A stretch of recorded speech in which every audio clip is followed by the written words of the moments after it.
Hi everyone, this is DKeys with an updated Dagger focus Elementalist build guide following that small bug fix for fresh air that happened about a month after the June 2015 specialization patch.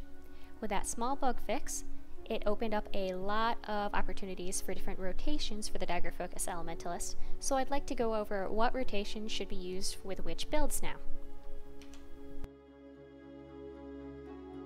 Our traits in fire have not changed at all. Again, the minor is a nice little boost to your power while in fire attunement, which we won't really see a lot of use out of because we won't be in fire all that much. At the minor level, burning precision will allow your critical hits in any attunement to apply a little bit of burning, and also extends the duration of that burning a little bit.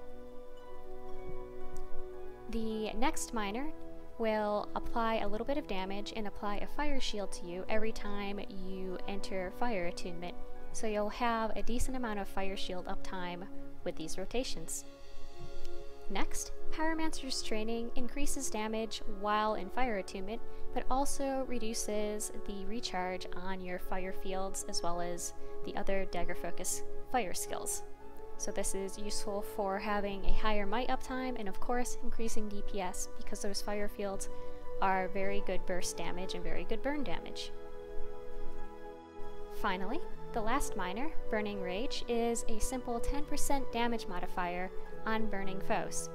Between burning precision and the burning that you apply from your fire fields, you should have very good uptime for this trait on your own.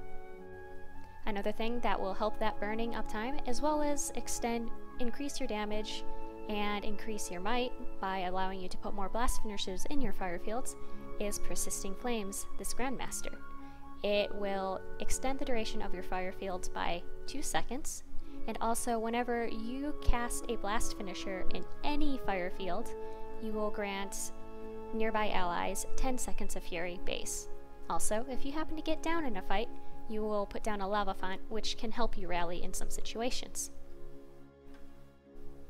In air, Zephyr Speed is a nice way to get around in open world without having to slot Sign of Air because you can just swap to air attunement and have the same effect.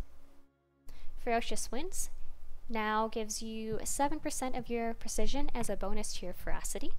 This used to be bugged and it used to only give you 7% of your toughness, but it's now fixed and it's kind of nice. It doesn't really affect what gear is optimal in some situations though. You don't necessarily want more precision on your gear just to benefit from this trait.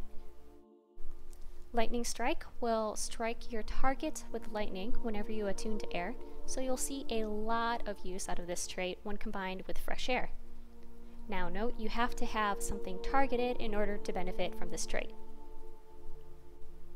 The next major trait we pick is Aeromancer's Training, which reduces the recharge on your air skills, which can be useful for keeping up more swirling winds, which is a very good defensive tool, and also more Shocking Aura for another aura if you happen to need it, or also for Stripping Defiance. If you happen to be using a lot of Frostbow and kind of using Dagger Focus just for the utility, you can take Tempest Defense instead so that you have 20% damage or more damage while a boss is frozen from Frostbow 5. Next, Weak Spot will give your critical hits a chance to apply vulnerability. Now for a Dagger Focus Elementalist, for a good rotation, you will be seeing about 5 to 6.5 stacks of vulnerability on a boss and a whole lot of vuln on just mobs. And finally, the core of this build is this Fresh Air trait, which will recharge air attunement on a critical hit. Now note that this can proc while you're in air attunement, so with a very high critical chance like this build provides, you'll basically have air attunement available all the time. Finally, in water, the minors are useful for a little bit of healing. You have a heal while attuning to water and more healing effectiveness. And for the majors, take Piercing Shards. Again, if you happen to be using Frostbow, you can swap to water attunement for that 20% damage modifier, but also with your standard rotation, you'll see a lot of use from that extended vulnerability duration. Between that and the Weak Spot trait is what really gets you into that 5 to 6.5 vuln on bosses. Aquamancer's training decreases the recharge on your water skills, which is very important so you can spam Frozen Burst and Comet a whole lot during battle, and also is a 10% damage modifier, which is great for a master level trait. Then finally, at the Grandmaster level, I recommend Powerful Aura so that you can share your auras with others. Now this is pretty nice for the flame aura that you get from Sunspot, so then if anyone happens to be struck by an enemy, that person applies a little bit of burning and also gets a little bit of might. Also, if you happen to blast in an ice field, natively you'll get a frost aura from that, which will reduce the incoming damage by just a little bit, another useful thing. Now, an alternative build for water, if instead of taking water, if you happen to be in a very difficult fight, is taking Arcane. You can take Arcane Precision for a DPS increase, because you'll have a little bit of burning you'll apply when in fire, but really you'll usually take Renewing Stamina for that vigor on a critical hit. So you'll have about 100% vigor uptime in battle.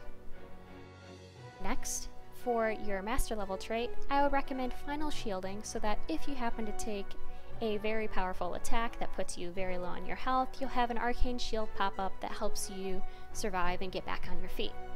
The other options, gain a boon while you're struck, well hopefully you're not struck in the first place, and Arcane Resurrection, increased revive speed.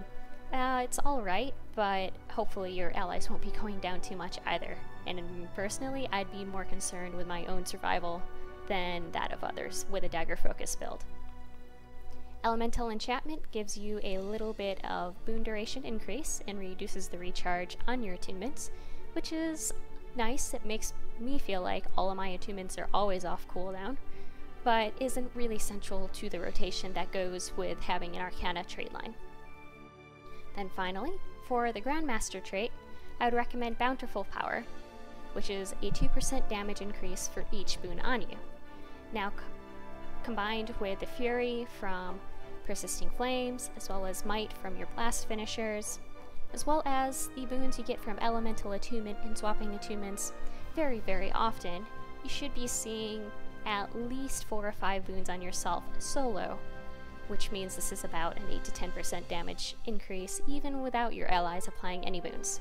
This is far superior to the 10% crit damage you get from Elemental Surge. That 10% crit damage equates to only about a 4 or 5% damage increase for you. So 4 or 5% versus 8 or 10%. Seems pretty clear to me. For gear, I'd recommend full Berserker's armor with superior runes of the Scholar.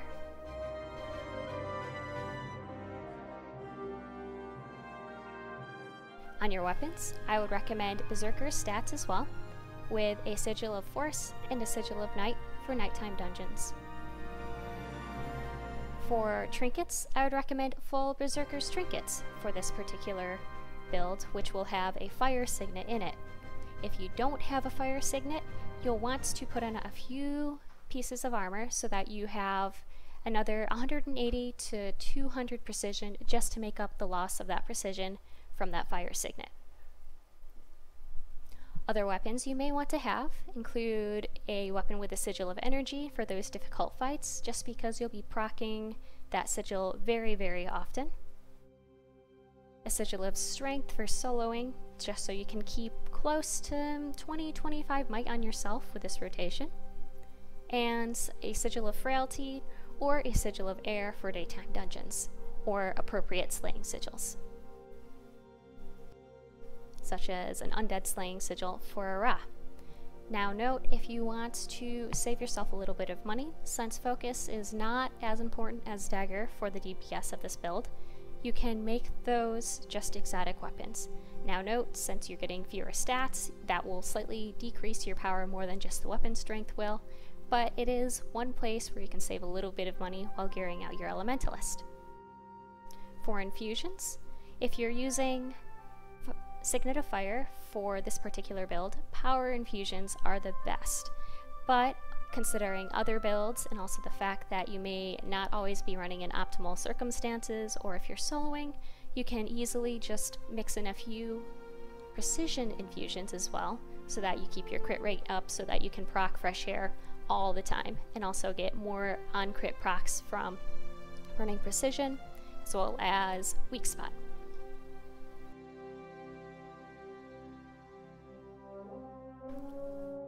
For consumables, I would recommend plates of truffle steak for general dungeoning, or if you're using very casual open world stuff, a birthday blaster is just as appropriate, especially because you get that extra karma. If you're in a dungeon where you're hitting the stat cap, you can use curry butternut squash, or a bowl of seaweed salad, or asparagus and sage salad, or an experimental remnant. Now note, these salads are theoretically higher damage, but you have to remember to move all the time. That is a little bit difficult when you are, say, casting Frostbow 4, so I would choose whatever you're more comfortable with between these two foods. And for more difficult content, I would recommend a lifesteal food. It's not that much of a DPS loss, and it will help you keep your Scholar's bonus, as well as your Scholar's bonus from the water. Other gear you might want to have while soloing is another set of armor with strength runes.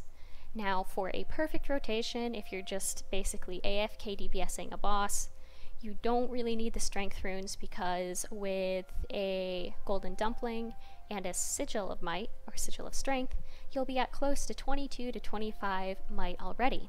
But if you're dodging a lot, you might want to use runes of strength instead, just to keep that might up. For all dungeons, I would recommend appropriate slaying potions. And when there isn't a slaying potion available, I would choose Scale Venom for that additional weakness and vulnerability. Also, it might be nice to have some stealth consumables on you for difficult trash runs or while pugging and someone happens to aggro something. It's just a nice little quality of life thing. And then, of course, whatever other dungeoning necessities you happen to come across. For slot skills for this particular build, I would recommend Arcane Brilliance for the heal and the blast finisher, though if you're not comfortable using that, Signet of Restoration is a useful heal because it will heal you with every skill cast. You don't even need to hit anything to get that heal. Aether Renewal is a useful heal because it removes so many conditions when you cast it, so it's great while fighting the end boss of the Grawl Fractal, or Mytrin, also in Fractals. Next, Signet of Fire is an easy 180 precision that, when combined with the stats on Berserker gear, as well as the 190 precision while in air attunement, will get you close to 99 to 100% crit chance while in air. This is including a truffle steak. It'll be a little bit lower if you're using the seaweed salad. Next, Conjure Frostbow is great for damage as well as the disable. When opening with Frostbow, I would recommend deep freezing your target so that you can safely cast Ice Storm so that you can have that big AoE burst.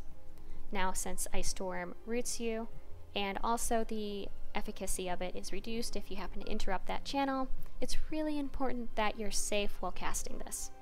Then, I would follow up with a Frost Fan for that damage before dropping the Frostbow and continuing on with your rotation. Now, when using Frostbow, I would recommend using Water Attunement if you're using the Water trait line, or Fire Attunement if using the Arcana trait line, so that you have that 150 power while in fire, as opposed to that 190 precision while in air. The 150 power will be a little bit stronger. Finally, for Glyph of Storms, you'll want to cast that in Air Attunement for the Lightning Storm. This should strike a target at least 10 or so times and put on a whole bunch of vulnerability that will last a decent amount of time so that you and your party can get a good opening burst on a boss. For your elite, Conjury Fiery Greatsword isn't that bad. It's great for mobility, and if using in battle, I would recommend using Firestorm, Fiery Rush with a target, and Fiery Whirl before dropping it. Other options that you can use are Glyph of Elementals. The Earth Elemental is very good at tagging and holding aggro and withstanding a few hits. The Ice Elemental is also decent for aggro, and the Freeze and the Heal can be pretty useful for controlling fights. And the Fire and Air Elementals do a little bit of damage, but at that point you might be better off just quickly throwing down a Fiery Greatsword and using that Firestorm. Other utility skills that can be useful are Arcane Shield if you're having a little bit of trouble surviving, or Mist Form, or Lightning Flash so that you can safely reposition yourself while in the middle of a fight, such as if you're using that Frostbow. Earth Shield has a couple of other defensive uses, including a 3-second invulnerability, which will supplement the invuln in Earth. For offensive purposes, you can use Lightning Hammer after putting down a fire field to blast a little bit of might and keep mobs blinded. Now this is great for trash, not so great for bosses. Armor of Earth is also your only source of stability besides using an elite, and who really wants to use an elite? Glyph of Elemental Power can apply, or can allow your attacks to apply a condition.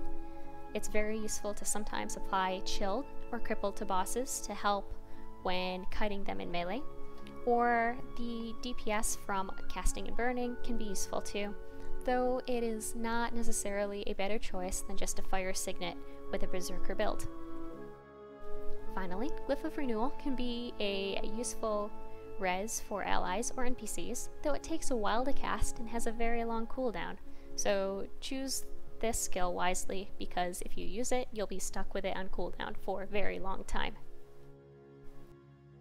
Arcane Wave is another blast finisher, but is not a DPS increase over using Signet of Fire. And Arcane Blast is a very long-range pull, so that you can, say, pull things that you don't want to aggro their neighbor. The rotation when using the fire, air, and water trees has changed ever so slightly due to this buff and bug fix to fresh air. First, start in fire and lay down your fire fields, then swap to air and auto-attack 3 times. Then swap to water and quickly use Comet and Frozen Burst. As soon as you're sure that Frozen Burst will go off, swap back to air, since it should be off cooldown. Then auto-attack 3 more times in Air Attunement, and swap to Earth to use Ring of Earth and Magnetic Wave. If you're using Arcane Brilliance as your heal, you can use Arcane Brilliance instead of Ring of Earth here. Then swap back to air and auto-attack 4 more times. This will be a little bit after your Fire Attunement comes off cooldown. Then swap back to fire, use Flame Wall and Burning Speed again, air, auto-attack 3 times, water, and just use Comet or Frozen Burst as Comet won't be off cooldown. Then swap back to air, auto-attack 3 times, use Ring of Earth, back to air, and auto-attack 5 times to make up for the fact that we did not cast Comet this time. Then swap back to fire a few seconds after it's off cooldown, and repeat the rotation. If you're using Glyph of Storms and Frostbow, cast Glyph of Storms as soon as you enter Air Attunement the first time, and then auto-attack once before you head into water. Once you're in water, you can cast Frostbow and use Frostbow 5 if applicable, 4 and 3, and then drop it and resume your rotation when swapping back to air. When using the fire, air, and arcana trees, you'll resort to using the old rotation where you start in fire, use your fire fields, swap to air, auto-attack about 3 or 4 times, then swap to water and use your blasts, then swap back to air and auto-attack until about 5 seconds after Fire Attunement is off cooldown. This is because Fire Attunement only has a 8.5 second recharge, but your Flame Wall still has over a 13-second recharge. Then, once you think Flame Wall is off cooldown, swap back to fire and use your fire fields, then air, and auto-attack about 3 times, then earth for Ring of Earth and Magnetic Wave, or Arcane Brilliance and Magnetic Wave. Then auto-attack again until you believe Flame Wall is off cooldown, which is about 9 auto-attacks. that's it for now for the Dagger Focus Elementalist. I have been playing around with some Condi rotations, but nothing too promising has come up. If I do find something, I'll let you guys know. Thanks for watching!